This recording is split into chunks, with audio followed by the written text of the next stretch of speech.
Anies Baswedan hari ini disimbolkan sebagai perlawanan terhadap oligarki. Bismillahirrahmanirrahim. Assalamualaikum warahmatullahi wabarakatuh. Waalaikumsalam warahmatullahi wabarakatuh. Salam kedaulatan rakyat. Salam kedaulatan rakyat. Niat hati menyindir Anies, anggota fraksi PSI DPRD DKI malah dihujat habis-habisan. Kok tolol amat jadi dewan? Gimana Kang? Harusnya bilangnya botol lah, Oh, botol. jangan tolol. Itu terlalu ini. Botol apa Kang? Ya tolol. Ya, Sama aja dong. plesetin dikit lah. Atau orang Medan bilang bodat Kang? Apa tuh? Sama, bodoh dan tolol. Emang kabarnya gimana itu, Kang? Ya, jadi ada anggota DPRD DKI Jakarta fraksi PSI.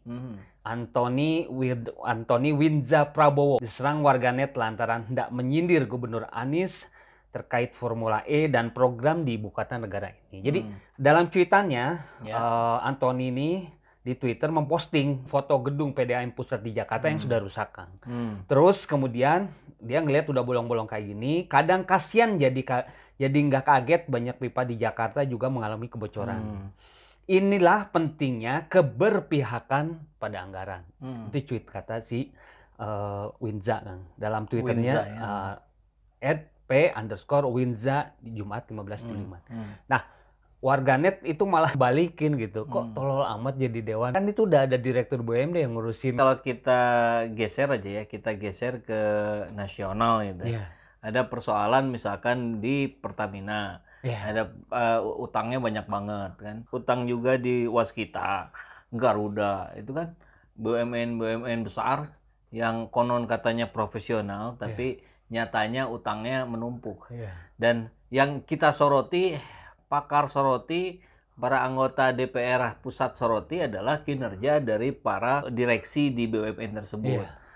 Paling banter ke komisarisnya. Paling banternya lagi atasannya langsung Menteri BUMN, bukan ke presiden gitu, kejauhan. Nah ini juga dalam skup provinsi sama gitu. Ketika ada persoalan di BUMD, ya disitulah yang harus disoroti gitu. PSI bagus mengkritisi PDAM, ya kritisi, datangi kalau perlu panggil kan sebagai anggota dewan dia berhak untuk memanggil. Panggillah itu si direktur PDAM-nya. Ajak ngobrol, pertanyakan kenapa ada masalah-masalah yang dia sebutkan tadi, bukan lantas kemudian menyasar pada pengambil kebijakan anggaran yang lebih luas, yaitu gubernur di Provinsi Jakarta gitu. Nah, maka wajarlah ketika diskakmat sama netizen, sama rakyat gitu. Itulah bukti bahwa ini sebuah partai politik yang prematur. Nampaknya di dalamnya mereka tidak diberikan bekal-bekal bagaimana kewenangan-kewenangan yang harus dilakukan oleh dia. Tidak adanya tembakan yang salah sasaran gitu. Tapi udah mau gimana lagi, Kang? Pimpinannya aja siapa? Giring. Kan juga begitu. Dia itu pimpinan PSI Indonesia. Gitu. Tapi hari-hari mengkritisi Anies Baswedan. Kan tidak sesuai dengan tupoksinya gitu. Dia nggak pernah saya rasa bicara tentang provinsi yang lainnya gitu. Papua, Sulawesi, Kalimantan dan seterusnya. Nampaknya nggak pernah tuh kita lihat misalkan di cuitan-cuitannya gitu. 90% tentang Jakarta dan Anies Baswedan. Kan ini udah kesalahan yang besar gitu dilakukan PSI. Jadi ketika anak buahnya melakukan yang seperti ini, ya wajar, atasannya juga begitu. Atau memang karena PSI itu singkatannya memang Partai Seputar Indonesia, Seputar Ibu Kota kan? Iya, Partai Seputar Ibu Kota. Jadi kalau kejauhan nggak pas Kang? Iya. Jadi harusnya sih diurus aja itu ke KPU. Pindah aja jadi partai lokal di Jakarta gitu, nggak usah ikutan di nasional. Walaupun dengan budget yang kalau udah jadi anggota dewan kan seharusnya juga memang lebih besar ya Kang, nggak cuma ngurusin kayak gitu kan sebetulnya. Iya. Cuitan itu tuh sama warganet @reza pater di Twitter tuh sampai dibilang seperti itu Kang. Kalau secara belak-belakan dia menyebut cuitan anak buah Giring Ganesa tersebut telah menyindir kemana-mana dan Mas kok tolol amat sih ini kata Reza nih. Mas kok tolol amat sih jadi anggota dewan? PDAM itu BUMD Mas. Ada dewan direksi yang ngurus begituan. Kenapa nyindirnya kemana-mana? Kan ketemu kemarin, langsung aja bilang ke direksinya. Kok jadi kayak orang dongo caper di medsos katanya. Ya, nampaknya sih para anggota dewan, para kader-kader PSI itu disiapkan untuk menjadi buzzer media sosial. Jadi mereka kepiawaiannya adalah bicara di Twitter, bicara di Instagram dan seterusnya. Untuk berbicara langsung dalam sebuah forum yang legitimate gitu, yang sesuai dengan kapasitas dia sebagai anggota dewan, nampaknya justru tidak dimiliki. Jadi keberaniannya ya keberanian ngomong di medsos, nggak ada bedanya dengan pegiat sosial media yang lain. Kayak Eko Kunta di CS gitu. Harus ada orang seperti itu, Kang, untuk menaikkan. Bukankah layang-layang anginnya harus besar, Kang? Maksudnya gimana? Nah, Pak Anies ini kan mau 2024 kita harapkan jadi presiden, Kang. Amin. Kalau terus-terusan diserang kayak gitu kan sebenarnya menuai anugerah nih, Kang. Untuk popularitas itu akan terus moncer di atas. Tapi memang bicara kabar positif dan negatif ini yang menjadi PR kita bersama.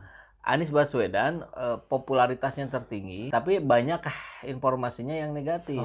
Informasi yang negatif sumbernya dari mana? Dari para buzzer plus PSI dan PDIP itu. Gitu. Nah, popularitas itu tidak berbanding lurus dengan elektabilitas. Karena ketika popularitasnya negatif, maka elektabilitasnya kecil. Masalahnya, ini persoalan kita bersama termasuk para relawannya Anies. Pak Anies itu sudah selesai urusan prestasi itu terbaik. Gitu. Pak Anies itu sudah selesai mengenai profil kepribadiannya. Dia menunjukkan kepemimpinan yang efektif. Gitu. Tapi beritanya sebaliknya. Gitu. Nah, jadi sahabat SJ Channel semua yang mendukung Anies Baswedan untuk menjadi presiden, yang harus kita lakukan sekarang adalah melawan narasi-narasi negatif seperti ini. Ini seperti kita angkat hari ini buat apa? Ya tadi buat melawan narasi negatif yang diarahkan ke Anies Baswedan. Karena kalau nggak gitu nanti beritanya negatif terus. Betul. Framing itu memang mereka ciptakan tentunya di negatif ya, Kang ya, ketika lawan. Nah, pertanyaan saya kan, ya tadi Akang sebut tuh seperti Partai Merah, kemudian buzzer-buzzer yang nanti akan banyak nih. Mungkin sahabat SZ Channel ataupun relawan Anies ya memang kita harus tanda kutip ya berperang pikiran ya, Kang ya. Ada hal yang tidak baik ini harus diserang terus atau di counter balik ya, Kang. Nah, kalau misalnya menurut Kang Epol nih, untuk posisi sekarang baiknya seperti apa nih, Kang? Ini kan kalau boleh dibilang mereka tuh terus dibayar, Kang, untuk menjelekkan.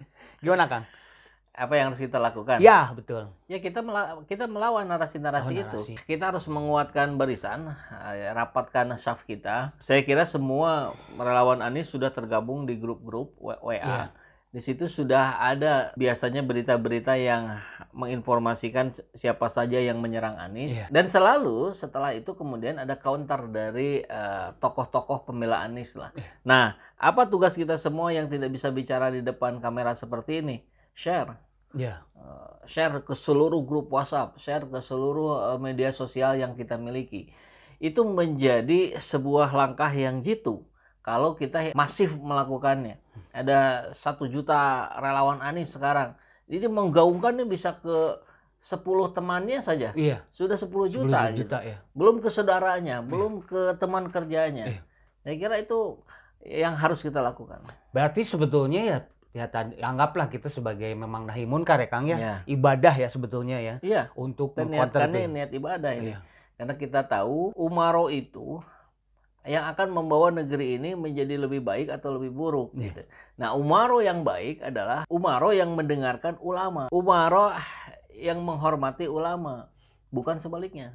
Alhamdulillahirrabbilalamin, saat ini banyak sekali sahabat-sahabat dari Saiful Zaman Channel yang menjadi patron dari kegiatan ini. Yang mendukung, yang mensupport dengan berbagai cara. Luar biasa. Via WhatsApp, via grup, via media sosial lainnya. Bahkan tidak sedikit yang kemudian mendonasikan uangnya untuk perjuangan kami di medan dakwah ini. Ya jelas hal ini sangat membantu keberlangsungan channel ini karena kebutuhan pun kemudian bertambah. Tidak bisa lagi ini dikerjakan oleh 1-2 orang. Kita harus merekrut lebih banyak orang. Dan itu jelas membutuhkan dana yang tidak kecil. Nah, oleh karena itu buat sahabat-sahabat semua yang terus mendukung kami, doakan juga kami untuk mampu istiqomah, untuk mampu terus menyuarakan dan menggemakan suara hati rakyat. Dan seperti biasa, bagi yang ingin membersamai kami dengan membantu operasional channel ini, sahabat bisa mendonasikannya ke nomor rekening yang ada di bawah sini. Dan silakan untuk mengkonfirmasikannya ke nomor yang ada di sini.